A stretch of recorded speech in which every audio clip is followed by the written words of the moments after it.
In LA this week. What does it take to escape the life of a sex trafficked victim? I'm Anna Marcos, and we'll have the second part of our special report coming up. It's taken nearly 4 decades, but now you can finally get those broken sidewalks fixed. I'm Rasha Goel. Up next, I'll tell you how. Santa Claus is coming to town thanks to Santa's helpers at the U.S. Postal Service and generous volunteers like you. I'm Gil Reyes with the story next.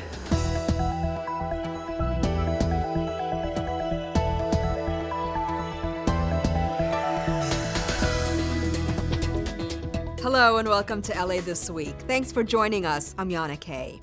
While the city tackles the gang problem head on, not through arrests, but through lawsuits, the city attorney's office takes legal action against an alleged gang hideout south of downtown. Gil Reyes has more from South Park. Gil. Yes, Yana, rampant and deadly criminal activity, according to the LA City Attorney's Office, taking place here at this 9-unit apartment complex in South Park.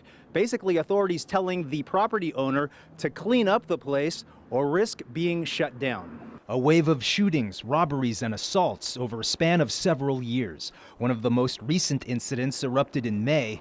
A man shot and killed while standing on the sidewalk. And authorities call this ground zero for such activity, an apartment complex on East 55th Street. Police say it's headquarters to the 52 Broadway Gangster Crips gang. For the citizens of the area, this has been the epicenter, as the city attorney stated, of all the gang crime that goes on.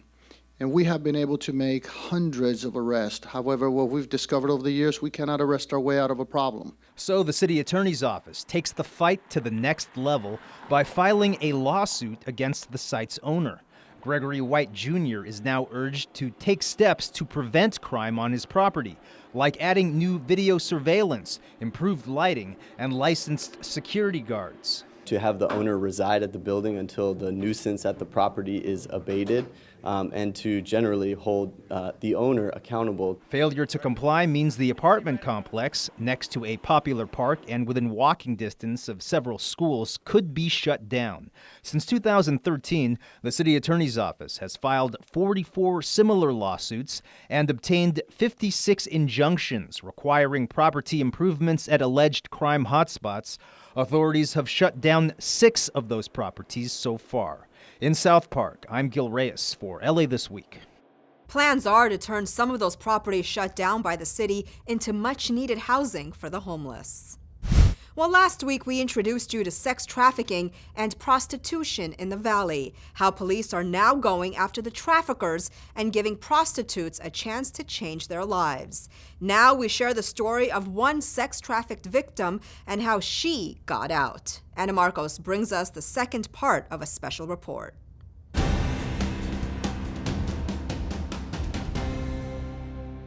Daisy, who's using an alias, once walked these streets turning tricks for money. Not because she wanted to, because the boyfriend she loved forced her to. She didn't know it then, but Daisy had not fallen in love with a boyfriend. She had fallen victim to a pimp and sex trafficker. I didn't know anything about pimps. I didn't know anything about this lifestyle. The only thing that I knew was to go to school, get good grades. Daisy was in college, but she had lived a sheltered life and had never even dated. Then she met a guy who reached out to her on Instagram. After a while, after 3 or 4 months of him kind of just leaving a comment here and there, nothing excessive, nothing stalkerish. You know, he was kind of like an urban hippie who rode bikes. I figured, hey, why not? It's a cool guy, you know? So we just started going on dates. Dr. Stephanie Powell runs Journey Out, a center for victims of sex trafficking. He will find ways to have common ground with you. So if you say you were in the foster system, he's going to say I was in the foster system. If you say my mother doesn't understand me, he will go so far as to say, oh, okay, my mother didn't understand me either, but I understand you. It very much started off with the boyfriend, girlfriend, for about a month or two, and then it just flips. Daisy's boyfriend said he'd lost his job and wanted her to turn tricks to prostitute herself. A pimp once said, if you cannot find a weakness, then you create one. Knowing that I could lose him and knowing that I just wanted to be loved, all of those created the perfect recipe for me saying, okay, let me go ahead and do it. And so when I did pull my first trick, I remember handing him over the money. You have to kind of numb yourself. I knew it was getting bad when I was just crying every day. The danger of getting out is he's telling you this whole time, if you leave me, I'm going to either kill you or I'm going to kill your family.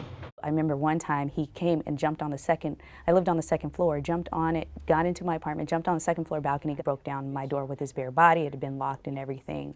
Knew what car I drove, and so ended up breaking the back window with a brick. Daisy finally left her pimp boyfriend after an arrest for prostitution got her into a diversion program. Through the help of groups like Journey Out, she got safe housing, career guidance, and counseling.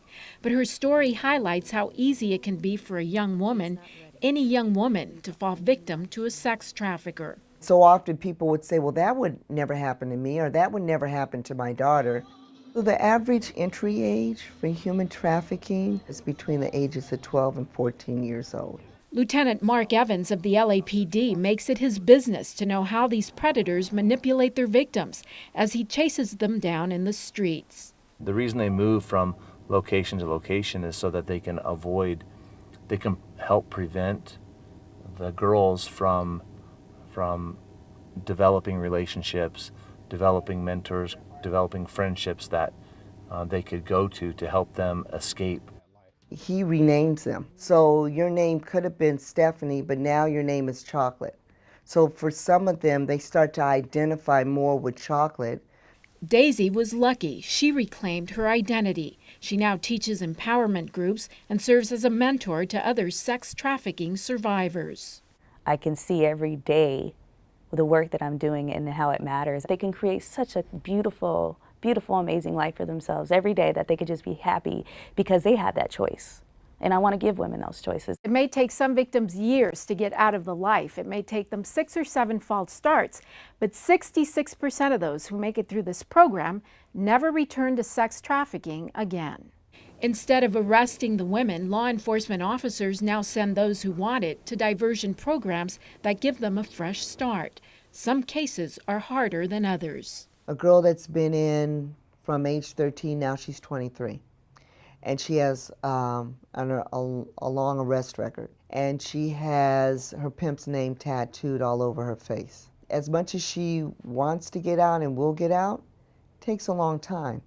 In spite of the challenges around here, helping women find the self-respect they've lost is turning lives around. I'm Anna Marcos for LA This Week.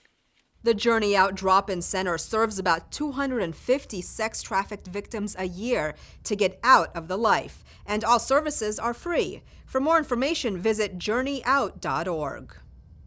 Well, as you just saw, sex traffickers use social media to solicit the most vulnerable victims. And young people who post photos online can become easy targets. That's why the city attorney's office is hoping to educate them on how important it is to be extra careful about what gets posted on the internet. Gil Reyes has more. You may be familiar with Snapchat. The popular social media platform allows you to send photos that many believe disappear soon after friends view them. But the reality is those pictures can be retrieved, even by total strangers. Say I send a Snapchat, there's apps out there that can save the Snapchats. Teenager Katie Schwartz is among the hundreds of students learning about cybercrime trends at this yearly symposium at the California Endowment. Authorities warn that racy or incriminating photos that you thought had disappeared are increasingly being used to extort money or sex. Katie brought her mom, a prosecuting attorney for the city. Every year I come, I learn new information that helps me not only with my job, I prosecute crimes against children, but it also helps me as a mom of 2 teenage daughters. Despite the dangers, Deputy City Attorney Laura Drino thinks it's a mistake to ban teenagers from using social media. The parents that forbid social media, all they're doing is creating a disconnect between themselves and their children, and then their children are creating these accounts behind their backs. I like to talk to my kids about the apps. I ask my kids to show me how to use an app. Social media is good, but you should always use it responsibly. Just to watch what you post and like to think about it before you post it. And as cyber technology and trends constantly upgrade, so too must education regarding cyber crimes. Bottom line, if you are a parent, being aware and talking to your kids can go a long way in preventing crime. In downtown Los Angeles, I'm Gil Reyes for LA This Week. This was the symposium's 8th year. Some 400 teachers, parents, and students took part. Well, some of the hottest new vehicles to hit the road in 2017 first made a stop at the LA Convention Center, and there was plenty of pizzazz to rev your engine. Gil Reyes reports from the LA Auto Show. Let's get the show on the road with some really hot cars. How about Hot Pink? The recently restored Panthermobile is the official car from the 1970s Pink Panther cartoon show. It's one of the crowd pleasers. The boys love cars, so we decided to stop by. At the Los Angeles Auto Show at the Convention Center. The LA Auto Show, we've been around for 109 years, so to see that this is an ongoing popular show, especially here in downtown Los Angeles, is a big deal for us. More than 50 vehicles debuted, including the world premiere of 4 executive-class Porsche Panameras. Expect more horsepower and performance than previous Panameras from Germany.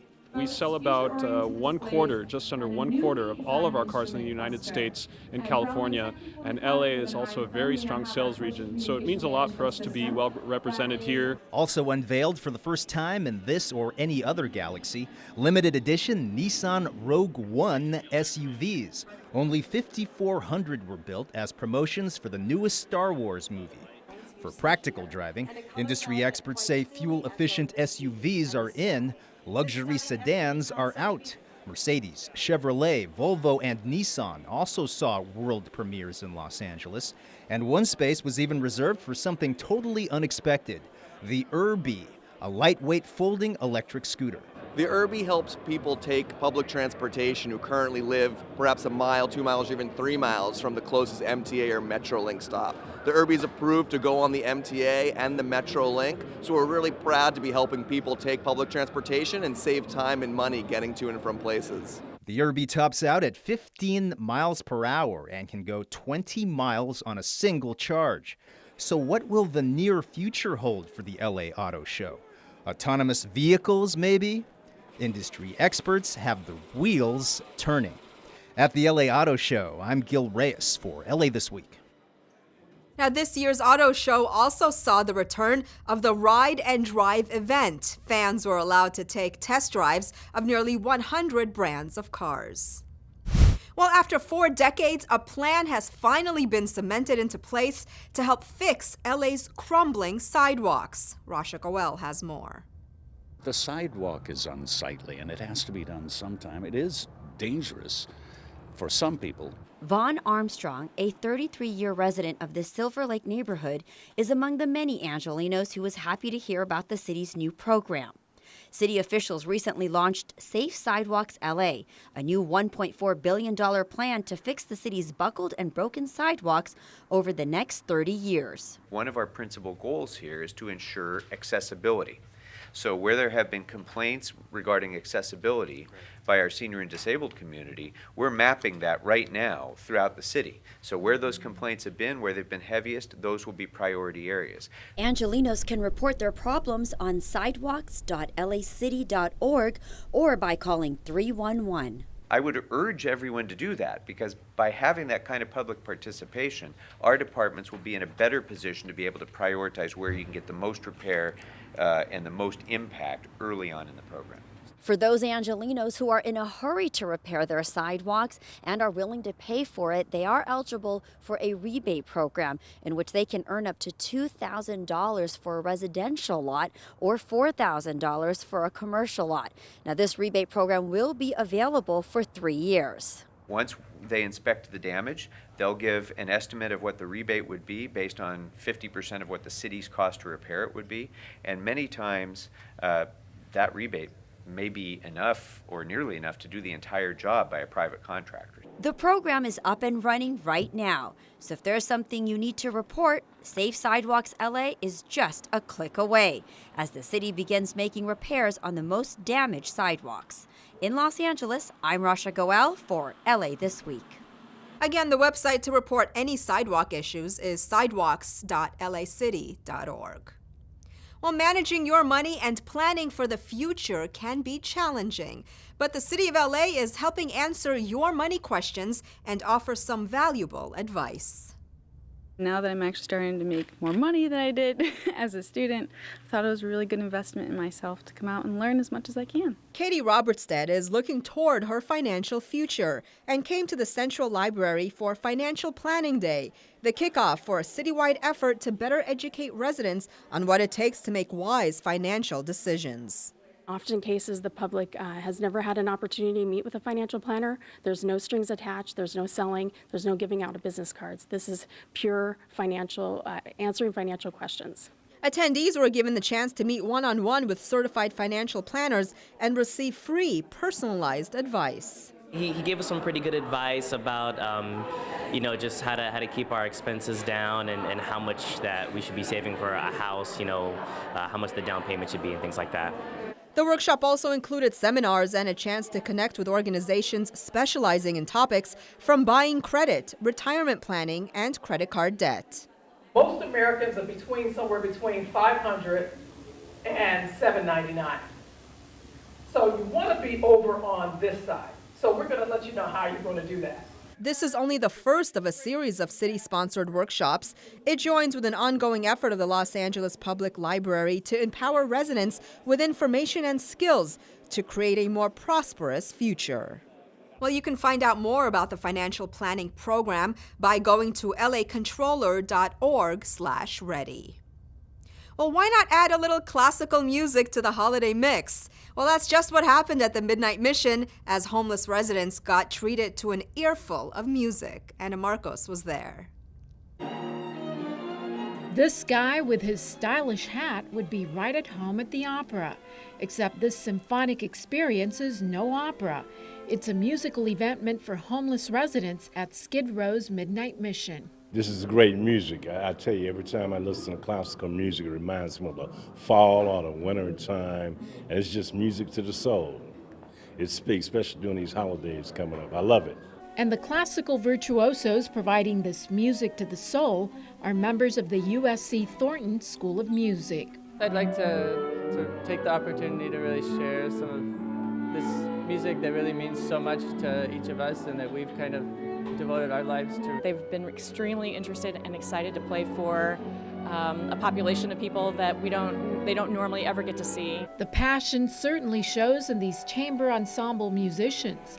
As for the listeners, well, they come in all types. Some are a little restless, some applaud and salute enthusiastically, and some, well, they've just fallen asleep. But the music is definitely a nice break from holiday stress. The holiday season can be lonely times if you don't have family. I'm speaking from my own experience.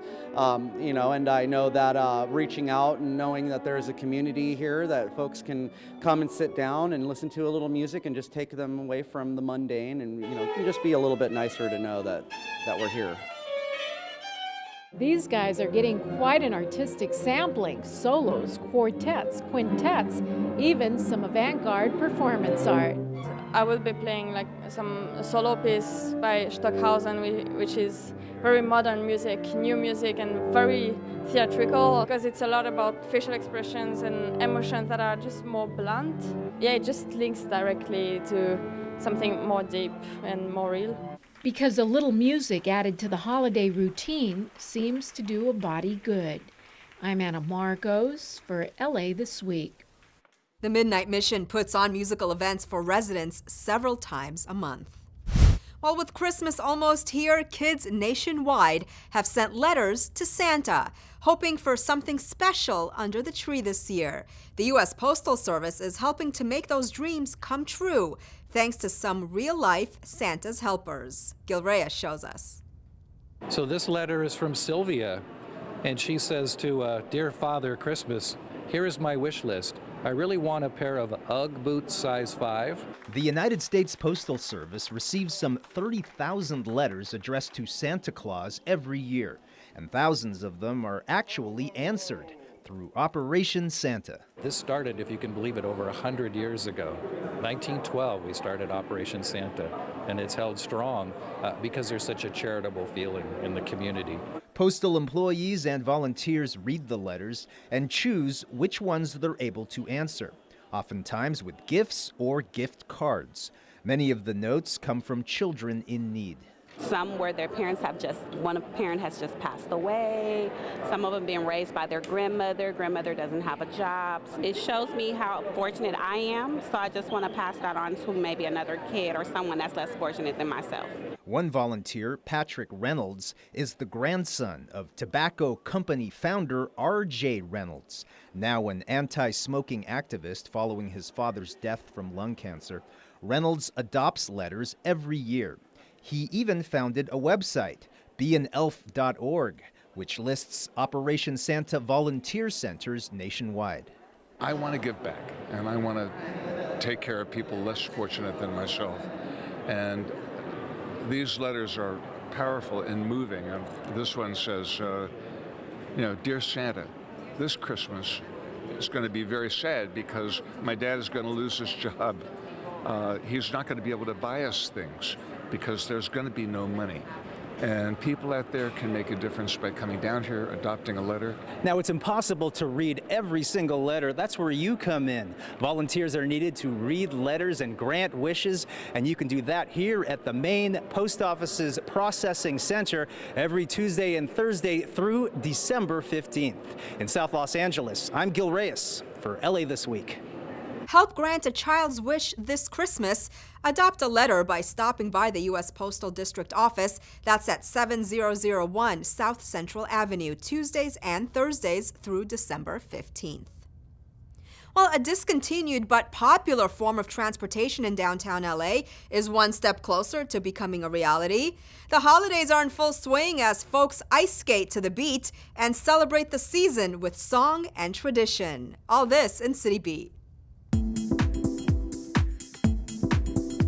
A proposed streetcar project in downtown Los Angeles is on track after City Council signed off on a preferred route for the line and the findings of an environmental impact study. The council approved a 3.8-mile route that loops between the Civic Center, which includes Grand Park, the Convention Center, and the Fashion District in the South Park area. The proposed route is expected to have stops near downtown theaters and shops along Broadway, Grand Central Market, and several hotels. City officials say the project will restore a form of transportation that had been popular in downtown Los Angeles during the early half of the last century. Well, folks got into the rhythm of the holiday season as they hit the Pershing Square skating rink for the first ever silent dance party. While wearing wireless headphones, skaters were able to choose their own skating soundtrack at this one-of-a-kind Los Angeles event. And by the looks of things, a good time was had by all. Over in Council District 13, the community gathered to help kick off a holiday tradition, the 25th annual Atwater Village Festival. The event featured local school choirs, Victorian carolers, a visit from Santa, gingerbread housemaking, and characters Elsa and Olaf from Disney's Frozen. Well, it was an opportunity for art and shopping on historic Museum Row. Raja Goel has more on an event that recently showcased the talents of LA artists. Shoppers got a taste of something truly local at this annual Craft and Folk Art Museum Fair in LA's historic Museum Row. From ceramics, jewelry, textiles, you name it, they were all here. We have a long tradition here of doing a holiday marketplace. It goes back at least 40 years, and we've kept up that tradition by bringing artisans from the area to come in and sell their wares. It's a way of bringing handmade craft to the public. Today we're showcasing LA makers from all over the city. They're bringing in their wares to sell for some holiday shopping. Local artists got an opportunity to showcase their work, while shoppers got a chance to buy one-of-a-kind pieces. The fabrics are absolutely beautiful. There was some other work in the back that I really loved, plates with faces on them. It's just, it's an interesting group of people. A lot of really interesting art here and crafts. I love it. I love seeing, local artists showing off their craft. The Craft and Folk Art Museum is located on Historic Museum Row and features exhibitions of work that take traditional techniques in new directions. It is described as a place to see and make art. The Craft and Folk Art Museum's been on Wilshire Boulevard for 50 years. It's a wonderful small museum where there's always something unexpected. We hope to teach people quite a bit about how to make things themselves and give themselves the pleasure of being able to craft something with their own hands. Whoever curated these people did a great job because it adheres to the tradition of this museum here and honoring all different types of craft and folk art. Shoppers say there's so many great artists, they'd like to see this event happen more often, not only around the holidays. I'm Rasha Goel for LA This Week. The Craft and Folk Art Museum has activities year-round for the entire family. For more information, you can check out cafam.org. Well, here's your chance to visit the North Pole and not have to go very far. A holiday favorite will have you singing in your seat and get up close and personal with a dazzling display of holiday lights. All this in this week's Things to Do.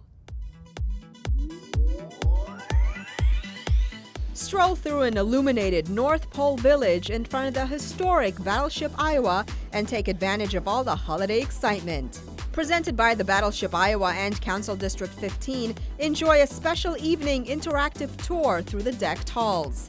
A special mailbox will be located in the enlisted mess hall where you can write a letter to our troops overseas or send your Christmas wish list to Santa Claus at the North Pole.